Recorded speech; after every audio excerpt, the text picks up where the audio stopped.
They want an apology. Have you noticed? The way they stand there with their arms crossed and their mouths tight, waiting for you to say the words. Sorry. I'm sorry for what I became. I'm sorry I'm not the man you remember. I'm sorry the soft thing you used to walk all over grew teeth and started biting back. They want the apology like it's owed. Like it was written into a contract you signed when you were too young and too trusting and too stupid with your own kindness to read the fine print. And the fine print said this: you will remain gentle. You will remain open. You will continue to bleed quietly and never ask anyone to hand you a bandage. You will let them take and take and take. And when there is nothing left, you will find more to give. And you will smile while you do it.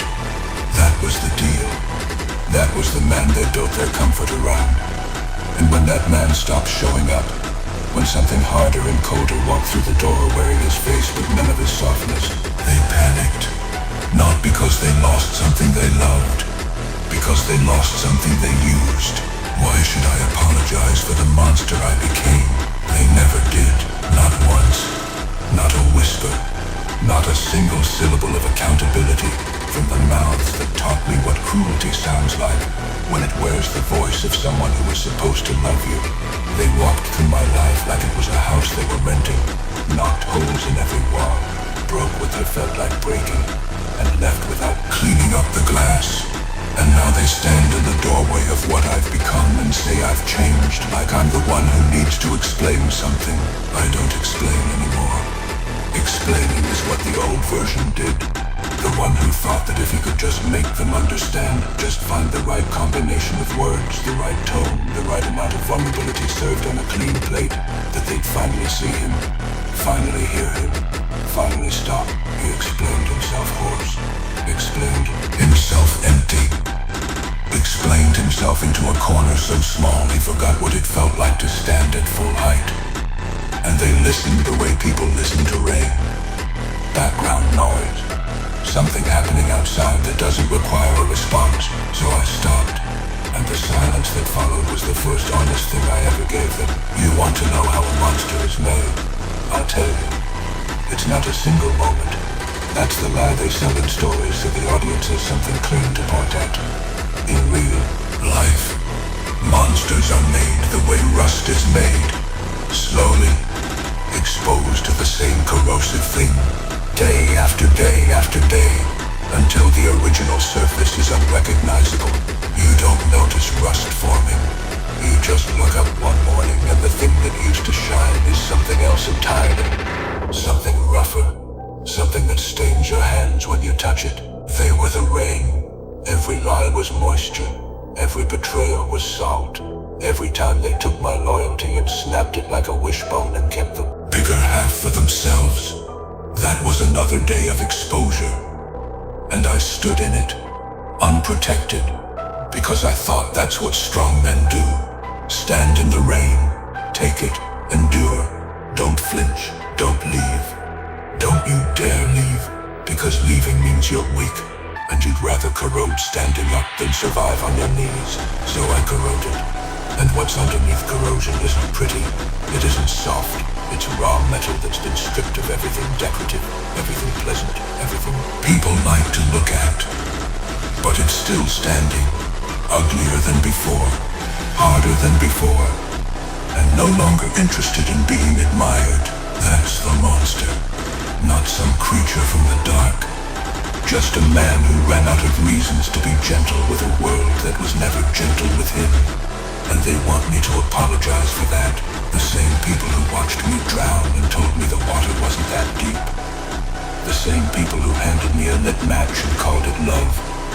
The same people who carved their names into my chest and then accused me of being scarred. Those people want an apology. From me, I could laugh. Some nights I almost do. There is a specific cruelty in being soft in a world that punishes it. Nobody warns you. Nobody sits you down at the start and says, listen, the kindness you're carrying, it has a price, and the price isn't fair, and it isn't equal, and the people collecting it will never tell you they're taking more than they're giving. Nobody says that.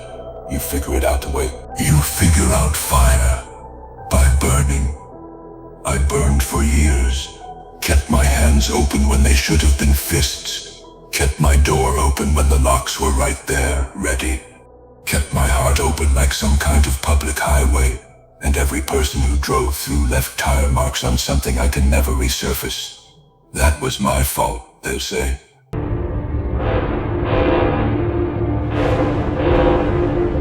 And maybe it was. Maybe the first time, maybe even the second. But by the 15th, by the 20th, that's not a pattern of naivety anymore. That's a man being hunted by the same lesson until he finally sits down and learns it in blood. The lesson was this: stop giving yourself to people who would step over your body to get to something more convenient. I learned it. I learned it so deep it changed my chemistry, changed the way I walk into a room, changed the way I hear the word promise, changed the way I look at open hands, because I know now that open hands are just closed fists that haven't decided yet. And that knowledge, that ugly earned, permanent knowledge, that's the thing they call monstrous. Not what was done to me, what I became because of it. They never apologized for teaching me that love is conditional. Never apologized for showing me that loyalty is a transaction most people only honor when it's cheap. Never apologized for the nights I spent staring at walls in rooms so quiet I could hear my own blood trying to decide if it still wanted to move through my veins. They never said sorry for the silence when I needed a voice. Never said sorry for the absence when I needed a presence. Never said sorry for the way they made me feel like a burden for having the audacity to need them the way they trained me to. But I should apologize for surviving it wrong, for not coming out the other side soft and forgiving and full of grace and gratitude, like some kind of saint who thanks the fire for the warmth while his skin is still melting. No, the monster does not apologize to the people who built him. The blade does not apologize to the hands that hammered it. The flood does not send a letter of regret to the dam that cracked. The thing that emerges from destruction carries no guilt for the shape it takes, because the shape was never a choice. It was a consequence. I am a consequence, not of my own making, of theirs. Every cold word, every turned back, every promise that dissolved the moment it cost them something real. I am the accumulated weight of everything they did and refused to name. I am the receipt for a debt they pretended they never ran up. And when they look at me now, when they see the hard eyes and the locked jaw and the way I measure people before I let them within arm's reach, they're not looking at a monster, they're looking in a mirror. They just don't recognize what's staring back. So no, I will not soften this. I will not sand the edges down so it fits inside their version of the story. The version where they were just imperfect, just human, just doing their best. Their best left me reconstructing a self out of wreckage, at an age when I should have been building one out of love. Their best taught me that the only person who will ever stay is the one looking back at me in the glass. Their best made sure I would never again confuse proximity with loyalty, presence with love, or silence with peace. I learned the difference between those things the hard way, and now I carry the lesson like a scar I refuse to cover. You want me to apologize for the monster I became, but I am not the author of this story. I am just the ending nobody planned for. The one who was supposed to stay broken, the one who was supposed to fade out quietly and never confront anyone with the evidence of what they did. They wanted me to disappear with the wound still open and the blame still sitting in my lap, like a child I didn't ask for. I didn't disappear. I became, and what I became has no room for apologies.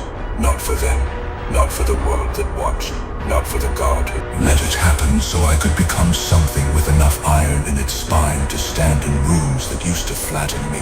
I do not owe them my softness. I spent it, all of it, every last grain, spent it on people who pocketed it and gave me nothing back but the education. And now the vault is empty and the door is welded shut, and the man standing guard over it doesn't negotiate. They can call me monster, they can call me cold, they can call me whatever word makes them feel like the victim in a story where they held the blade the entire time. I will not apologize. Not today. Not when I'm old and tired, and the weight of all this finally settles into my bones like a second skeleton. Not on my deathbed. Not in the silence after. Never. Because the monster I became is the only thing that saved me. And you do not apologize for the thing that kept you alive when everything else, every person, every belief, every version of love you were ever sold, tried to kill you quietly and call it your fault. They never apologized for making me. So I will never apologize for becoming. And if that keeps them up at night, good. Now they know what it feels like.